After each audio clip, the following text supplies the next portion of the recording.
All right, I've read a bit about you on your website, but can I hear in your words, just give me the 5-minute rundown of who's Angie Fisher and how did she end up being modern day admin? Yeah, it's a kind of a crazy story, but I'll make it short and sweet. I worked in the legal world for about 10 years, and kind of on a personal level, I had a difficult pregnancy. And at about 20 weeks, I was going into labor. And there were so many stairs to climb to get to my office that the doctor's like, you can't do this. So they took me off of work, and I worked from home 3 days a week and worked at the office 2 days. And I wondered what employers did when they had a situation like this. How did people get their work done? So I started doing some research and just looked into it and hit the ground running when my son was 6 weeks old and created Modern Day Admin. So I have a 15-year-old and I have a 2-year-old. So I've been doing this for about 2 years. Okay, that's a Yes. bit of a gap, isn't it? Yeah, it's fun. Yeah. So I enjoy it. Very good. So, and did you start progressively with your business? I did. I worked part-time at the law firm that I worked at. It was always my plan to go part-time. It was important for me to stay home with my little one part-time and still have a life of working outside of the home as well, kind of keeping my brain fresh. Yep. And so I did, yeah. And so you had a newborn baby, you're working 2 days a week, and you were starting a business. So that would have been pretty crazy. Yes, and I'd always worked for somebody, so I didn't know what it was like to be Angie Fisher, the business owner. Yep. So So how did you survive it? it was scary. um, but I knew that I could do it because I had been doing it part-time. I mean, I was staying up late at night. I was pulling, 2 o'clock in the morning and getting up and with my baby. But I knew I could do it. I knew something in me told me that this is the time and you just need to do it. And I did. And it worked great. Yeah. So do you feel that by putting in that year of craziness and just, accepting that that's how it's going to be while you transition, that's been well worth the investment because now you've got it how you wanted it? Yes, and it didn't start out that way. It didn't start out to where I was going to have my business, and I never had the intention to leave the law firm. It was just to supplement income, and I found that I was transitioning, that my heart was in my business instead of my heart being in running someone else's. And so as that grew and that emotion got larger, I talked to my husband and told him, I think I want to make this jump, and we're going to have to make some changes, and we did. And I jumped. Yep. You get to that moment, don't you, where you just have to go for it. Yeah. I didn't want to have any regrets. I didn't want to not do something that I would tell my children to do.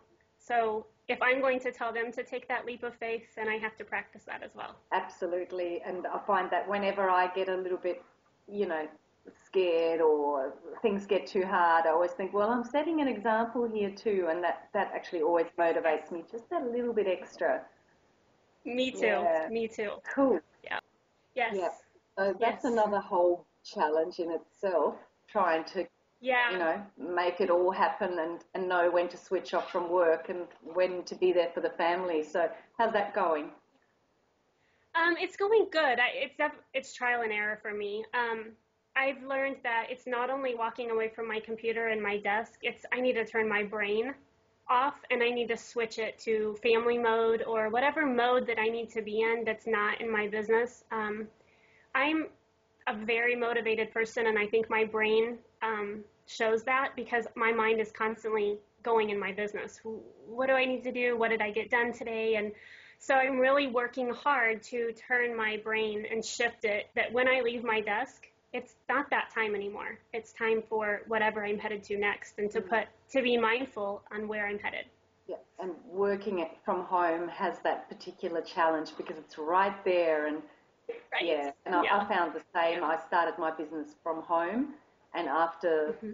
I think it was 2.5 years, I moved out. I thought, that's Did you? it. I need to do it because I kept finding myself, I'd hear the fax machine at, 11 o'clock at night, and I'd just sneak in to see what was going on. Right. And next thing you know, Yeah. it's 2 in the morning and I'm on my emails still. And I know. Yeah, Yeah. And that email notification will get you every time. yeah. Every time you hear that ding go, I'm like, dang Oh, you it. haven't muted it yet? I'm going to get there though, because I'm like, oh, I wonder who that's from. You know, it's just curiosity gets you. Yep, it does. It's bad. It's bad. Turn it off. Turn it off. I know. I know. Have you had like a really defining moment where you've gone, this is just crazy. I've got to make this work better? hmm It was the transition from knowing that I needed to go full time with my Mm-hmm. business.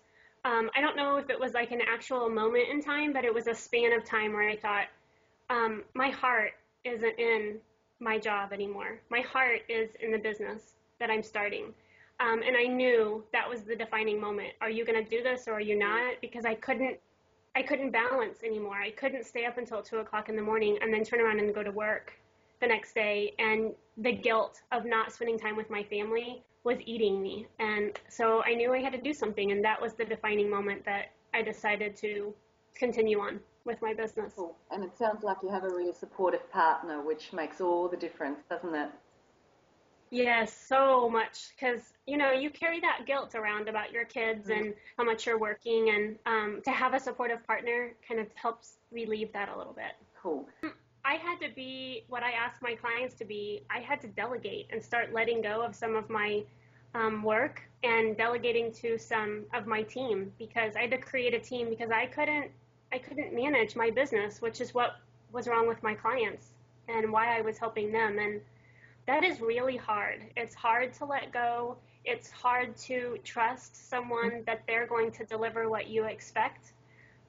So that was difficult for me. I'm a bit of a controller, and a leader and a doer. So I had a hard time with that, but I'm getting much, much better because delegating is kind of addictive once you start doing it. Yeah, you feel all powerful. Yes. And you can say, can you take care of that for me? Can you take care of that? And then it's like you just get a larger breath every time that you can take Yeah. take in. And it can be, I think a lot of particularly women seem to be, we're so competent and we get it down pat and then we think no one's going to do it as well as I can, but then you hit your limits of what you can achieve Yeah. with just your own 24 hours. So then we have to learn to let go and delegate, and you have to find the right people, don't you? So you know what I love about it is that that's exactly the mind process that your clients are going through. Oh, will she deliver? Will she do it as well as I? Will she get me? And so Yeah. you'll be able to relate so much better to your clients and sort of addressing I their concerns, won't you?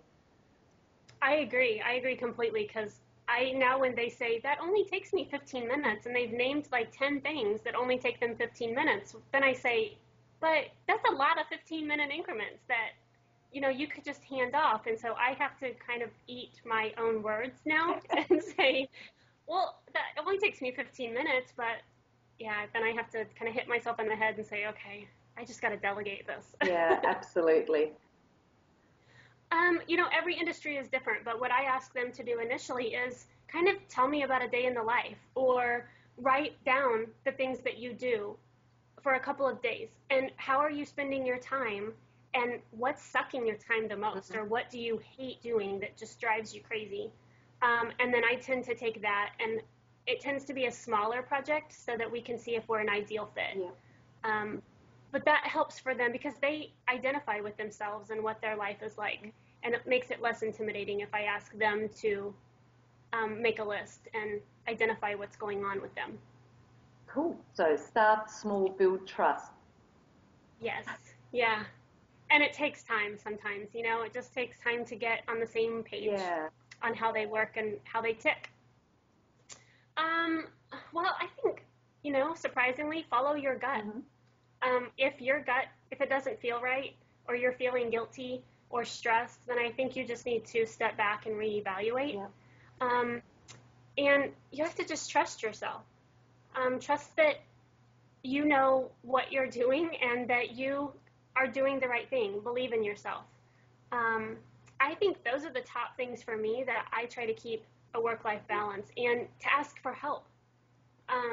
You have to ask for help because you're not good at everything. And while we try to be, and I try to be, I'm not. There are things I don't like to do. There are things that bog me down. And I just I get rid of those things. And but I think the number one thing for me is trusting my gut.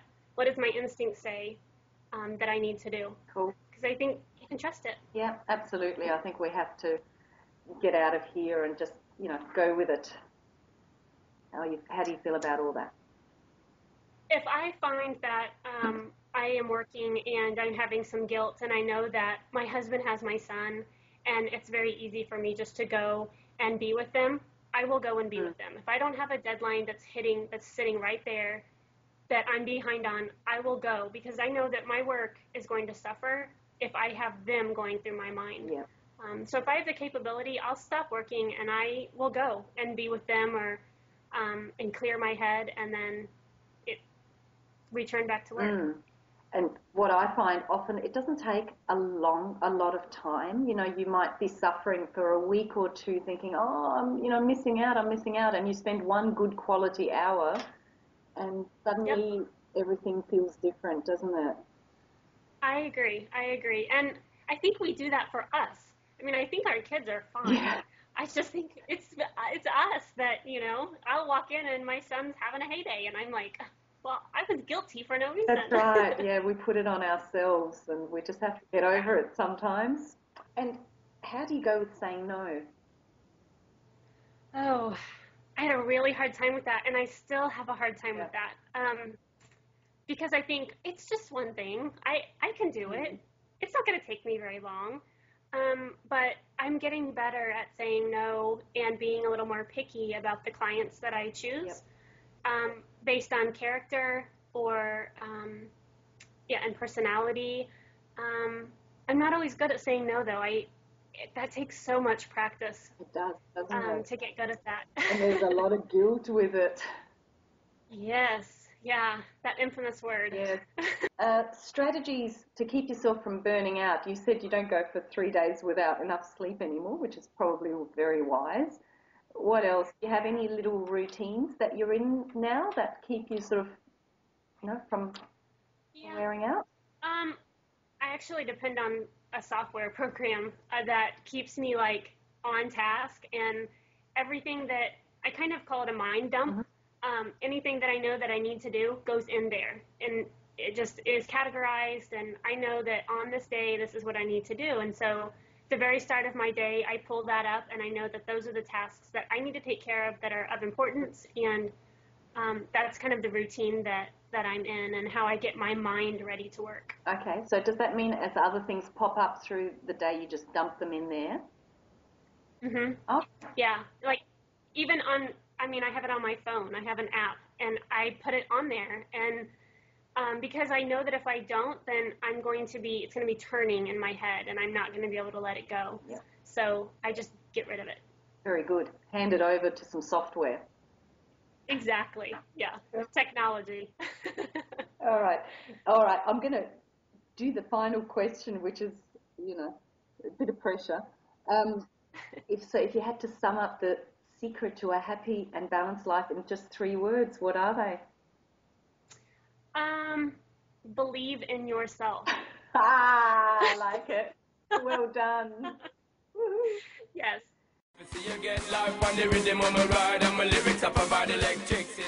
If you believe in yourself, then I think you can almost do anything. That's really cool. Thank you very much, Angie. Yo, sexy ladies want part with us, the car with us, them not